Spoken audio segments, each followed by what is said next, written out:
Original Latiraj কচুর বীজ ফুল পোয়া চারা লতিরাজ বাড়ি এক চাষ পদ্ধতি। প্রিয় দর্শক, আপনারা দেখতে পাচ্ছেন আসাদ এগ্রো ইউটিউব চ্যানেল এর লতিরাজ কচুর বীজ। কথায় আছে ভালো বীজ ভালো ফসল। আপনারা দেখতে পাচ্ছেন চারা প্রসেসিংয়ের কাজ করা হচ্ছে। এই চারাগুলো যাবে সুদূর শরীয়তপুর। রেজাউল করিম নামে এক ভাই আমাদের কাছে ৩২০০ চারার অর্ডার করেছে। আমরা এই চারাগুলোর পাতা কাটছি, আপনারা দেখতে পাচ্ছেন। সুস্থ সবল সবুজ বীজ।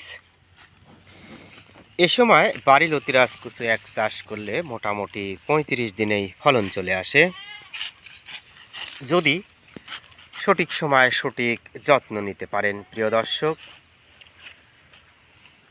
যত্নে মিলায় রত্ন, তর্ক বহুদূর। আপনারা দেখতে পাচ্ছেন চারার পাতা কাটা হচ্ছে একটা নির্দিষ্ট অংশ রেখে।